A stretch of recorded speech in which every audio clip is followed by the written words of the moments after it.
मैं मोहम्मद अशरफ। आप देख रहे दोस्तों, आपका और हमारा अपना यूट्यूब चैनल। तो चलते हैं दोस्तों वीडियो में।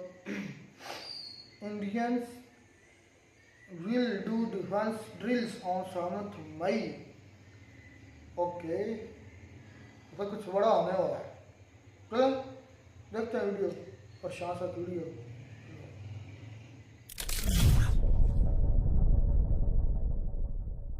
नमस्कार, वेलकम टू करियर 247। मैं हूं प्रशांत धवन।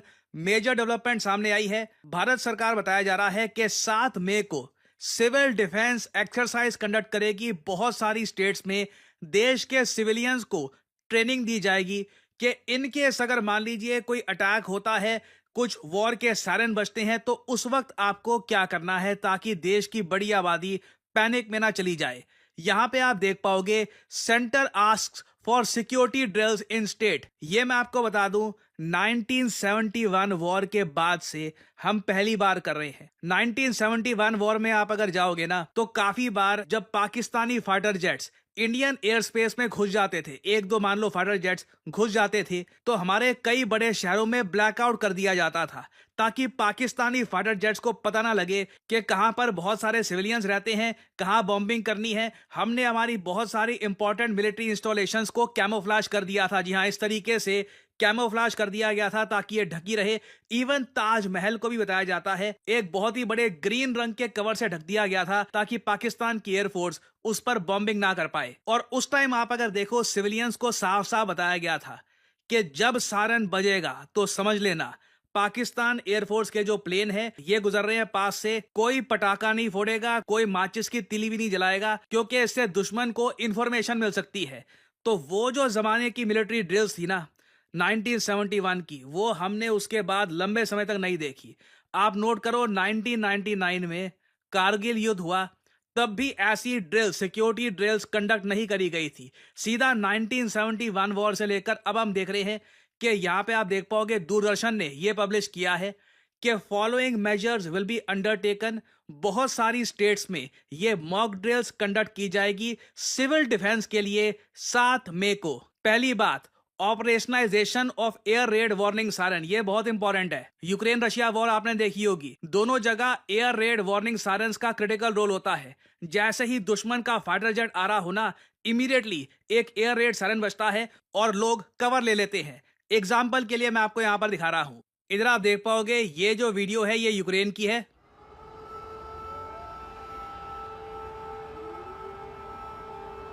ये सायरन बजा, आपने सुना।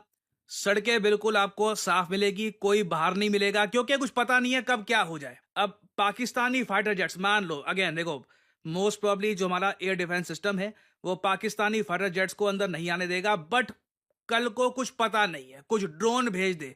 कुछ आपको पता होगा, टर्की ने भी पाकिस्तान को ड्रोन दे रखे हैं।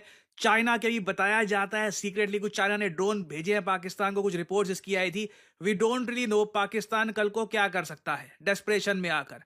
उस केस में सिविलियन पॉपुलेशन को पता होना चाहिए कि जब सायरन बजे तब क्या करना है। फिर यहां पे आप देख पाओगे training of civilians, students etcetera on civil defence aspects to protect themselves in the event of a hostile attack. अगर मान लीजिए कल को कोई अटैक होता है किसी भी प्रकार का, मिसाइल का या फिर कोई एयर रेड होती है, उसमें सिविलियंस को करना क्या है, खुद को कैसे बचा कर रखना है, इसकी जानकारी दी जाएगी। Provision for crash blackout measures. Blackout जैसे मैंने आपको बताया तब किया जाता है कि मान लो कि एनिमी का फाइटर जेट अंदर घुस चुका है, और ऑब्वियसली हमारे देश के जो जैमर्स हैं वो उसका जो भी जीपीएस नेविगेशन सिस्टम वगैरह है वो तो बिल्कुल खत्म कर देंगे। उसको कहीं से भी दिखना नहीं चाहिए कि नीचे कहां पे लाइट है, क्या हो रहा है। तो उस केस में अगर ब्लैकआउट किया जाता है तो सिविलियंस को क्या क्या करना है, जो हमारी वेरियस इंपॉर्टेंट इंस्टॉलेशंस हैं, जो हमारे वाइटल प्लांट्स हैं, पौधों की बात नहीं कर रहे, इलेक्ट्रिसिटी प्लांट्स की बात कर रहे हैं, जो हमारे इंपॉर्टेंट प्लांट्स हैं, इनको कैमोफ्लेज कैसे करना है। क्योंकि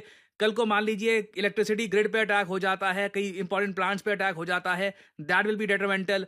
और finally updation of evacuation plan और उसकी रिहर्सल के इमीडिएटली लार्ज स्केल पर बहुत सारे लोगों को अगर बाहर निकालना है तो उसका प्रोसेस क्या होगा। और आपने ये भी देखा होगा कि लिखा है कि होम मिनिस्ट्री बहुत सारी स्टेट्स को कह रही है कि ऐसी मॉक ड्रिल्स करना शुरू कर दो। तो ये बहुत सारी स्टेट्स कौन सी होंगी आप खुद ही समझ लीजिए। जो पाकिस्तान के करीब स्टेट्स है, नॉर्दर्न स्टेट्स ऑलमोस्ट सारी, कुछ वेस्टर्न स्टेट्स भी आप कह लीजिए, मोस्ट प्रोबेबली गुजरात, हो सकता है कि इवन हमारे सेंट्रल इंडिया की भी कुछ स्टेट्स है। इसके रिगार्डिंग ऑब्वियसली जो गाइडलाइंस आएंगी उससे पता लग जाएगा, बट आप समझ सकते हैं ओडिशा या फिर अंडमान निकोबार आइलैंड्स और बाकी जो साउथ की स्टेट्स है, वहां पर ऐसे इंतजाम करने की अभी इमीडिएट रिक्वायरमेंट है नहीं, क्योंकि कल को अगर मान लीजिए कुछ हॉस्टाइल अटैक होता है तो मोस्ट प्रोबेबली भारत का जो ये हिस्सा है नॉर्थ वाला, यही मोस्ट प्रोबेबली जो ये अटैक है इसको फेस करेगा। और अगर यहाँ पे आप लोग सोच रहे हैं कि ये तो मामला अब काफी सीरियस हो रहा है, हम तो सोच रहे थे हम आराम से घर में बैठ के बस टीवी या इंटरनेट सर्फ कर रहे होंगे, कुछ करना नहीं होगा और बस न्यूज आ जाएगी कि बधाई हो, हमारे सैनिकों ने पीओके वापस ले लिया है और भारत जीत गया है। देखिए, एज ए कंट्री हमें यूनाइटेड रहकर काम करना होगा। न्यूज आज ये आई है कि प्रधानमंत्री मोदी ने राहुल गांधी से भी बात करी है, ऑपोजिशन लीडर से बातचीत चल रही है, उनको बताया जा रहा है कि भारत क्या करने वाला है। ऐसे टाइम में यूनाइटेड रहिए एज ए कंट्री, क्योंकि हम कुछ बड़ा करने जा रहे हैं। हमारे रक्षा मंत्री ने भी, आपने रिसेंटली देखा होगा, एक बहुत ही इंपॉर्टेंट स्टेटमेंट दी थी, जो आप चाहते हैं, what you desire it will happen.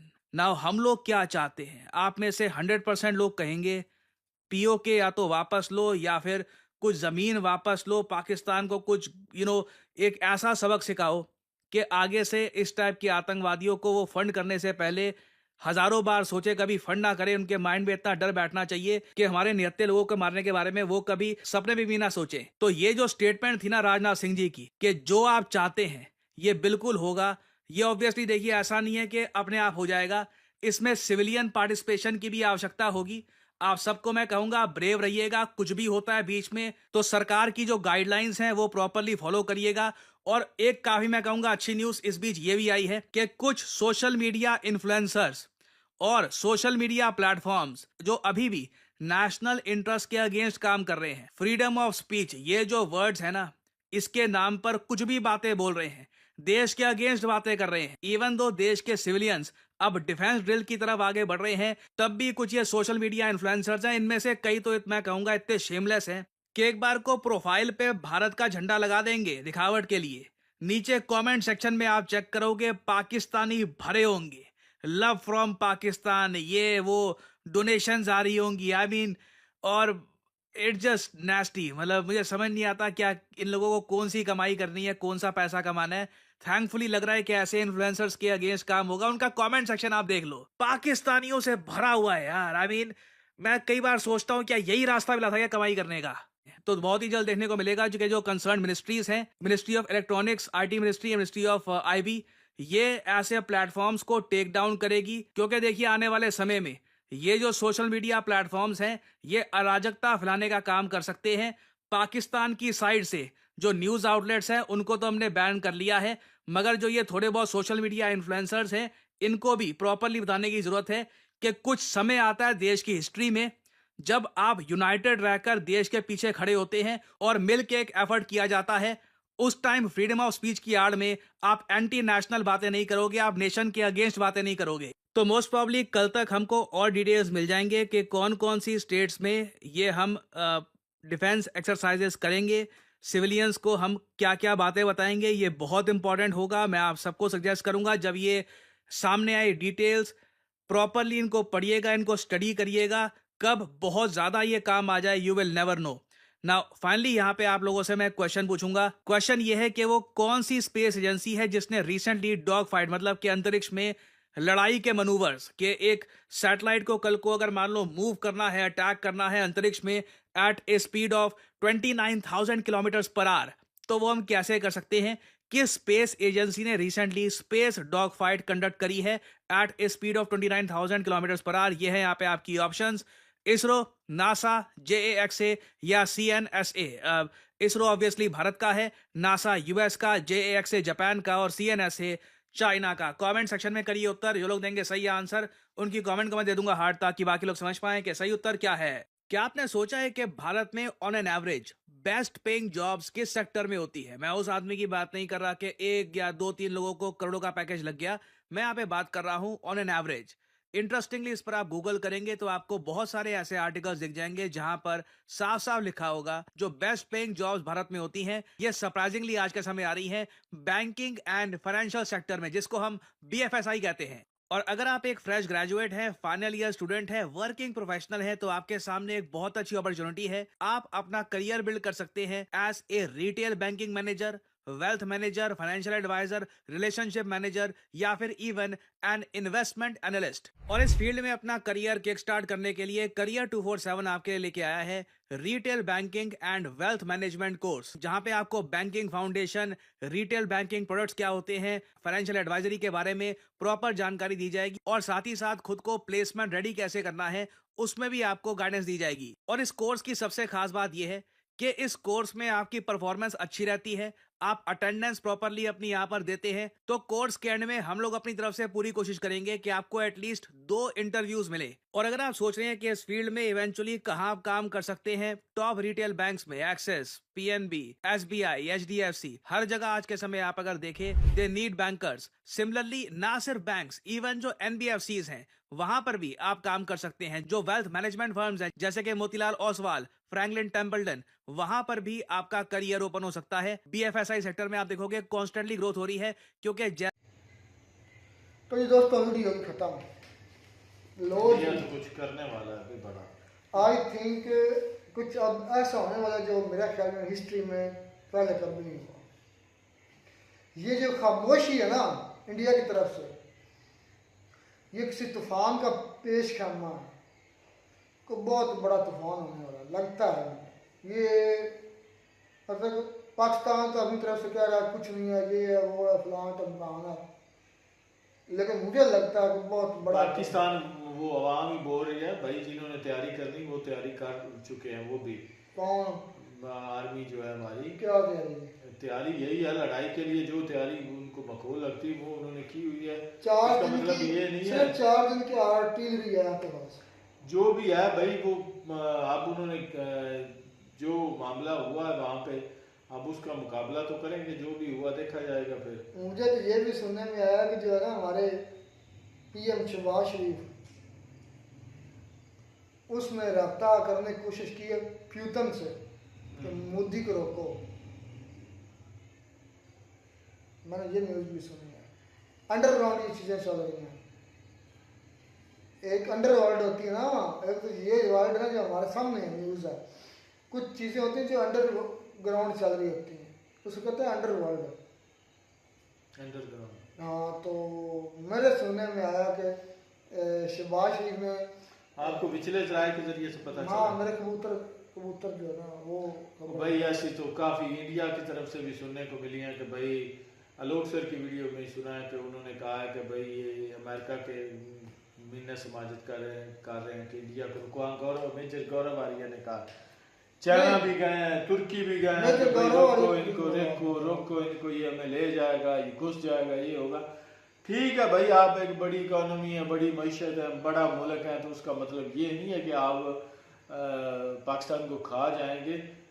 ठीक है, हमला आप करेंगे, लेकिन पाकिस्तान भी इतना क्या नहीं लेने के इरादा हो गया भाई, लें या नहीं होगा ये तो लड़ाई करने के बाद ही होगा। ये नहीं है आप हम कहेंगे भाई वो ले जाएंगे, और ना ही हम ये भी कह सकते हैं कि वो नहीं ले सकते। ये तो लड़ाई होगी तो उसके बाद पता चलेगा कि कौन तगड़ा है और कौन कमजोर है। जो ले गया अच्छा, वो तगड़ा। सबसे अच्छी बात देखें इंडियंस की कि PM मोदी साहब ने राहुल गांधी के साथ भी रब्ता किया। हाँ, ये बात बिल्कुल सही है। लेकिन हमारी आर्मी और हमारे कुत्ते हुक्मरान ऐसे भारत है, उन्होंने इमरान खान जो अपोजिशन असल जो लीडर है उसको जेल में रखकर इवान की नफरतें दिल में बढ़ा रहे हैं, बल्कि उसकी मुलाकातें बंद करवा दी। हाँ, मुलाकात भी नहीं करने दे रहे। तो ऐसे ही लड़ेंगे जंगे। वो ड्रिल्स करवा रहे हैं, 7 जुलाई को अवाम को आगाह करेंगे, लेकिन हमारी कोई इधर गाही नहीं। इधर पश्तूनों को बोल रहे हैं कि आप आ जाओ आगे।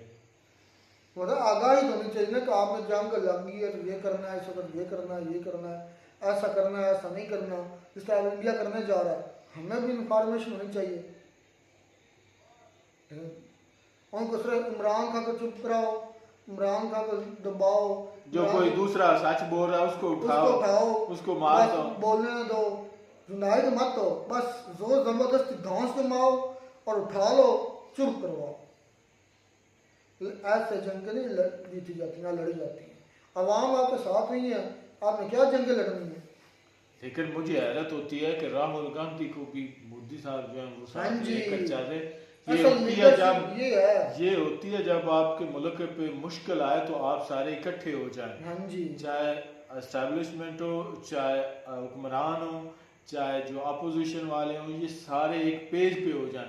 तो ये बड़ी ज़बरदस्त बात है। ठीक है, इंडिया हमारा हरीफ है जो भी है, लेकिन ये बात जो है ना बड़ी ज़बरदस्त है इंडिया की कि भाई आज वो एक पेज पे खड़े हैं सारे अपोजिशन वाले, एस्टेब्लिशमेंट जो है, उसके बाद जो मौजूदा सरकार है वो सारे, और अवाम जो है वो भी। तो ये बड़ी ज़बरदस्त बात है। और हमारे तरफ तो भाई बस ऐसे खिचड़ी पकी हुई है, कोई किसी के पीछे कोई किसी के पीछे है, बस यही सूरत हाल हमारे यहाँ तो चल रही है। लेकिन मुझे लगता है कि इंडिया जो है ना कुछ ज़रूर करेगा, लेकिन करेगा जो है ना। हालांकि अभी मैंने कुछ दिन पहले वीडियो ही देखी थी कि हमारे न्यूज़ चैनल वाले तो बढ़ा चढ़ा कर भाई बात कर रहे हैं। ये नहीं है कि हमारे ही करते हैं, इंडिया वाले भी करते हैं।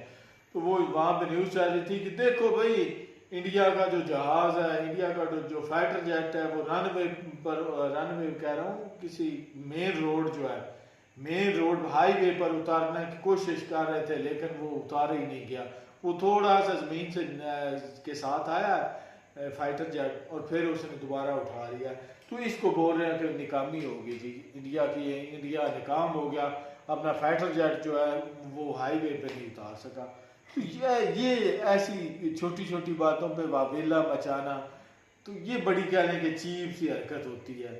तो आप अपनी आवाम को आगाह करें कि भाई अगर मुझे तो लगता है कि पाकिस्तान ने अगर इसके लिए कोशिश भी नहीं की होगी, चलें ठीक है, बॉर्डर पे थोड़ी बहुत उन्होंने टाइट कर दी होगी, बाकी जो थोड़ा बहुत हाई अलर्ट पे रखा होगा, बाकी जो है जनता जो है उसको तो कुछ बताया ही नहीं कि भाई मसला कल हो सकता है, लड़ाई अगर हो भी जाए, चलो छोटे लेवल पर हो जाए तो आप क्या आपको जो है ना प्रिकॉशन जो है ना वो इख्तियार करने पड़ेंगे।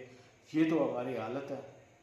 अब आवाम जब एन टाइम जो है लड़ाई हो जाएगी तो उस वक्त जो जनाब ये स्पीकर पे लोगों को बता रहे होंगे कि आप भाई ये करो, आप ये करो, तो वो 7 तारीख को अपना इंडिया के जो जनता को बता रहे हैं कि आप पावर जो है। अच्छा ये भी देखो, इंडिया की पावर है अवाम के हाथ में और हुक्मरानों के हाथ में, और पाकिस्तान की पावर आर्मी के हाथ में। और राजनाथ ने क्या बोला, उसने कहा कि जैसा आप चाहेंगे वैसे ही होगा। तो यही है ना, अवाम के हक में वो बोल रहे हैं और अवाम उनके साथ खड़ी है। तो ऐसे ही मुल्क चलता है। ये नहीं है कि भाई हम जो फैसला करते हैं वही होगा, जो इसके खिलाफ होगा हम उसको उठा के अंदर डाल देंगे, उसको गायब कर देंगे। तो ऐसे ही होगा ना, जब इंडिया अगर राजनाथ है उसने बोला है कि जैसा आप चाहेंगे वैसा ही होगा, तो आवाम तो जाहिर सी बात है उनके साथ ही फिर खड़ी होगी। मैं तो ये मोदी को शाबाश देना चाहता हूँ कि उसने अपने अपोजिशन वाले को भाई क्या बात है, जंग वो जीत चुके हैं। असल जंग ये होती है इसकी दिमाग की। चलें खैर देखेंगे क्या बनता है, क्या होता है। मिलते हैं नई वीडियो में। God bless you.